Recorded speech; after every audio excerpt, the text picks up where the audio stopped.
Assalamualaikum warahmatullahi wabarakatuh. Perkenalkan, kami dari kelompok 9 kelas C Ekonomi Syariah. Pada mata kuliah Sejarah Peradaban Islam kali ini, izinkan kelompok kami untuk mepresentasikan tentang sejarah masuknya dan kerajaan Islam di Nusantara dengan dosen pengampu Bapak Muhammad Masrur MEI. Sebelumnya, saya akan memperkenalkan kelompok 9 terlebih dahulu. Yang pertama, Isabana Maghfiratus Safitri, NIM 4121089. Yang kedua, Muhammad Darul Fikri, NIM 4121107. Dan saya sendiri, Haryana Reksa Zakia, NIM 4121113. Islam masuk ke Nusantara. Masuknya Islam sejak abad ke-7 Masehi. Masuknya agama Islam ke Pulau Jawa pada abad ke-7 Masehi didasarkan pada berita dari Cina, masa pemerintahan dinasti Tang.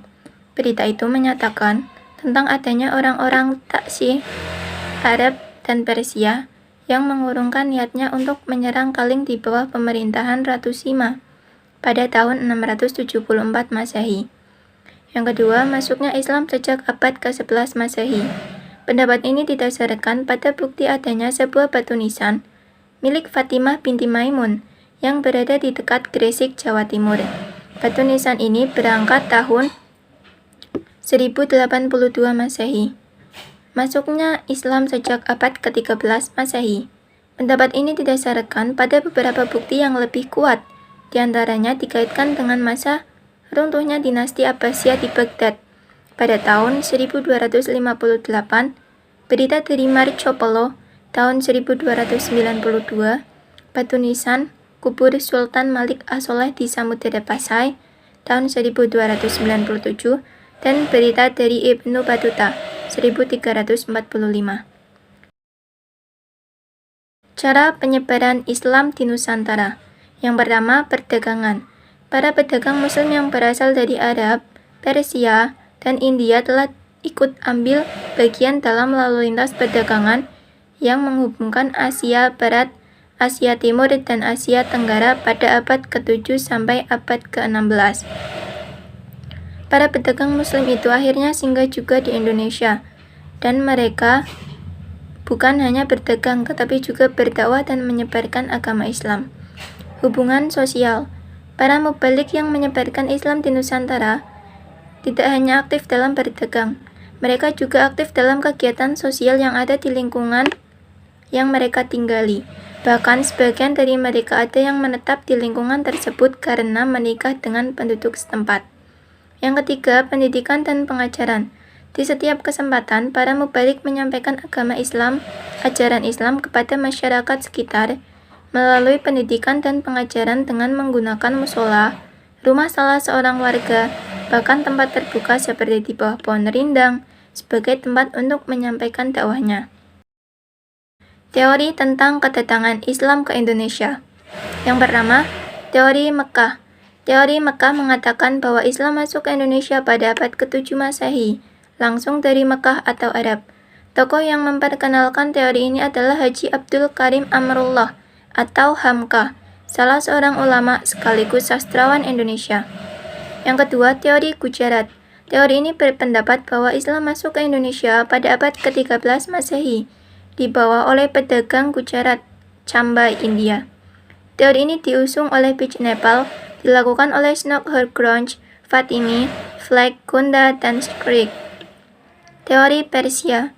Teori ini berpendapat bahwa Islam masuk ke Indonesia pada abad ke-13 Masehi, dibawa oleh pedagang dari Persia atau Iran.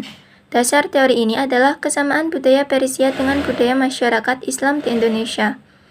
Pendukung teori ini adalah P.A. Husain Jajaningrat, Haji Muhammad Said, Muhammad Dahlan Mansur, dan Haji Abu Bakar Aceh. Teori Cina. Teori ini berpendapat bahwa Islam masuk ke Indonesia bersama migrasi orang-orang Cina ke Asia Tenggara dan memasuki Palembang pada tahun 879 Masehi atau abad ke-9 Masehi. Pendukung teori ini adalah Muhammad Slamet Muljana dan Sumanto Al-Qurtubi. Sebelumnya, perkenalkan nama saya Muhammad Darul Fikri dengan NIM 4121107. Langsung saja, C. Tasawuf dan Islam di Indonesia. Tasawuf dan Thariqat pernah menjadi kekuatan politik di Indonesia. Tasawuf dan Thariqat mempunyai peran yang penting memperkuat posisi Islam di dalam negara dan masyarakat, serta pengembangan lingkungan masyarakat lebih luas.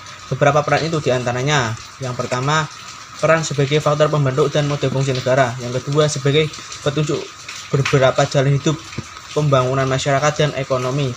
Dan yang ketiga, sebagai benteng pertahanan menghadapi kolonialisasi Eropa. Sebab Islam cepat berkembang di Indonesia. Yang pertama, faktor agama. Masyarakat diyakinkan bahwa dalam Islam semua lapisan masyarakat sama kedudukannya. Tidak ada yang lebih utama dalam pandangan Allah kecuali karena takwanya. Mereka juga sama dari dalam hukum. Tidak ada yang diistimewakan meskipun ia keturunan bangsawan. 2. Faktor politik. Faktor politik yang diwarnai oleh pertarungan dalam negeri ataupun antara negara-negara dan penguasa-penguasa Indonesia, serta oleh pertarungan negara-negara bagian itu dengan pemerintah pusatnya yang beragama Hindu. Hal tersebut mendorong para penguasa, para bangsawan, dan para pejabat di negara-negara bagian tersebut untuk menganut agama Islam yang dipandang mereka sebagai senjata ampuh untuk melawan dan menumbangkan kekuatan Hindu. 3. Faktor ekonomis. Faktor ekonomis yang pertama diperankan oleh para pedagang yang menggunakan jalan laut, baik antar kepulauan Indonesia sendiri maupun yang melampaui perairan Indonesia ke China, India, dan Teluk Arab atau Persia, yang merupakan pendukung utamanya karena perdagangan melalui lautan Indonesia dan India hampir seluruh dikuasai pedagang Arab. Maka para pedagang Indonesia yang terdiri dari pejabat dan bangsawan itu yang bertindak sebagai agen-agen barang Indonesia yang akan dikirim keluar sebagai penyalur barang-barang yang masuk ke Indonesia banyak berhubungan dengan para pedagang Muslim Arab yang sekaligus mengajak mereka untuk masuk Islam. Saluran dan cara Islamisasi di Indonesia. Yang pertama, saluran perdagangan. Para pedagang-pedagang yang menjadi pembawa dan penyebar Islam ke Indonesia berdagang sambil berdakwah. Saluran perdagangan inilah sangat menguntungkan karena para raja dan bangsawan turut serta dalam kegiatan perdagangan. Bahkan mereka menjadi pemilik kapal dan saham. Yang kedua, saluran perkawinan. Dari sudut ekonomi, para pedagang Muslim memiliki status sosial yang lebih baik daripada putri-putri bangsawan, sehingga tertarik untuk menjadi saudagar-saudagar itu. Sebelum kawin, mereka diislamkan terlebih dahulu. Setelah mereka mempunyai keturunan, lingkungan mereka makin luas, akhirnya timbul kampung-kampung, daerah-daerah, dan kerajaan-kerajaan Muslim. Yang ketiga, saluran tasawuf. Dengan tasawuf, bentuk Islam yang diajarkan kepada penduduk pribumi mempunyai persamaan dengan alam pikiran mereka yang sebelumnya menganut agama Hindu, sehingga agama baru itu mudah dimengerti dan diterima. Yang keempat, saluran pendidikan. Islamisasi juga dilakukan melalui pendidikan baik pesantren maupun pondok yang diselenggarakan oleh guru-guru agama, kiai-kiai, dan para ulama. Yang ketiga, saluran kesenian. Sunan Kalijaga adalah tokoh yang paling mahir dalam memerankan wayang. Dia tidak pernah meminta upah pertunjukan, tetapi ia meminta para penonton untuk mengikuti mengucapkan syahadat. Dari saluran kesenian inilah banyak para penduduk Islam yang masuk Islam. Banyak masyarakat yang masuk Islam karena cara yang dilakukan oleh para wali-wali terdahulu. Yang keenam, saluran politik. Kemenangan kerajaan Islam secara politis banyak menarik penduduk kerajaan bukan Islam untuk masuk ke Islam. Perkenalkan, nama saya Isabna Magfiratus Safitri, NIM 4121089. Saya sebagai pemateri yang ketiga akan membacakan materi tentang kerajaan-kerajaan di Indonesia. Kerajaan-kerajaan di Indonesia. 1. Kerajaan Perlak. Kerajaan Islam yang pertama kali berdiri di Sumatera dan tanah air adalah Kerajaan Perlak. Kerajaan Perlak ini berdiri pertengahan abad ke-9 dengan raja pertama yang bernama Alauddin Shah. 2. Kerajaan Samudra Pasai. Kerajaan ini terletak di pesisir timur Laut Aceh, Kabupaten Lok Sumawe atau Aceh Utara kini. Kemunculannya sebagai kerajaan Islam diperkirakan awal atau pertengahan abad ke-13 Masehi. Pendiri dan raja pertama kerajaan ini adalah Malik al-Saleh sebagai hasil dari proses islamisasi daerah pantai yang pernah disinggahi pedagang-pedagang muslim sejak abad ke-7, 8, dan seterusnya. 3. Kerajaan Aceh Darussalam. Kerajaan Aceh berdiri pada tahun 1514 Masehi. Sultan Ibrahim atau Ahlim Mughiyad adalah raja pertama kerajaan ini. Kerajaan Aceh berlangsung sampai tahun 1524 Masehi. 4. Kerajaan Demak.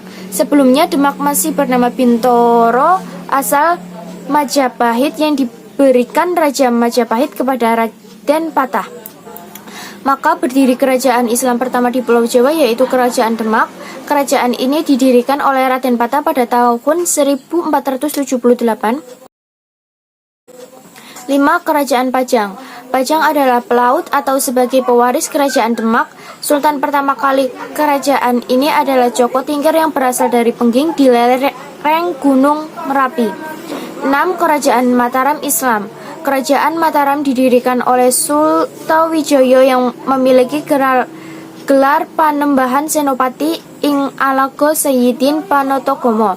Setelah naik tahta kerajaan pada tahun 1586, Sultawijoyo bergelar Penambahan Senopati ing Alago Sayyidin Panotogomo. 7. Kerajaan Cirebon. Kesultanan Cirebon merupakan kerajaan Islam pertama di daerah Jawa Barat. Kerajaan ini didirikan oleh Sunan Gunung Jati. Ia diperkirakan lahir pada tahun 1448 Masehi dan wafat pada tahun 1568 Masehi dalam usia 180 tahun. 8. Kerajaan Banten. Setelah Sunan Gunung Jati menaklukkan Banten pada tahun 1525 Masehi, ia menyerahkan kekuasaannya pada putranya yang bernama Sultan Hasanuddin. Sultan Hasanuddin kemudian menikah dengan putri Demak dan diresmikan sebagai Panembahan Banten pada tahun 1552 Masehi. 9. Kerajaan Banjar. Adipati Banjarmasin yang bernama Raden Samudra berhasil menaklukkan kerajaan Nagaradoho dengan bantuan kerajaan Demak. Akhirnya berdirilah kerajaan Banjar dengan Raden Samudra sebagai rajanya. Setelah masuk Islam, ia bergelar Sultan Suryanuwah. Islam pertama kali masuk ke Banjarmasin pada abad ke-16. 10. Kerajaan Kutai di Kalimantan Timur. Menurut Risalah Kutai, 2 orang penyebar Islam tiba di Kutai pada masa pemerintahan Raja Mahkota, yaitu Tuan Dibandang yang dikenal sebagai Datok Ribandang dari Makassar, yang satunya adalah Tuan Tunggang Parangan. 11. Kerajaan Ternate. Kerajaan Ternate berdiri pada abad ke-13 di Maluku Utara dengan ibu kotanya di Sampalu. Rajanya bernama Sultan Zainal Abidin. Ia bergelar sebagai agama Islam di Gresik. Kerajaan Ternate merupakan penghasil rempah-rempah yang besar di Nusantara. 12. Kerajaan Tidore. Kerajaan Tidore merupakan penghasil cengkeh yang besar. Berkat hasil cengkehnya itu, kerajaan Tidore menjadi kerajaan yang maju. Raja yang terkenal di kerajaan Tidore adalah Sultan Nuku. Pada masanya, kekuasaan Tidore meliputi Halmahera, Seram, Kai, dan Irian Jaya. 13. Sulawesi, Gorontalo, Bone, Wajo, Sopeng, dan Lubu. Kerajaan Gorontalo, kerajaan yang kembar yang saling berbatasan, biasanya disebut Kerajaan Makassar. Kerajaan ini terletak di semenanjung barat daya Pulau Sulawesi. Kerajaan Makassar merupakan kerajaan yang pertama kali di Sulawesi. Sementara itu, Bone, Wajo, dan Sopeng bersatu di yang disebut Telum Pojo atau 3 kerajaan. Penguasa kerajaan Gorontalo pada tahun 1605 masuk sebagai agama Islam. Raja Talo yaitu Kraeng Matoaya sebagai Mangkubumi Kerajaan Gorontalo atau Makassar. Ia bergelar ia bergelar Sultan Hasanuddin, sedangkan penguasa Goa yaitu Daeng Manrabia sebagai Raja Goa yang bergelar Sultan Alauddin pada tahun 1605 sampai 1639.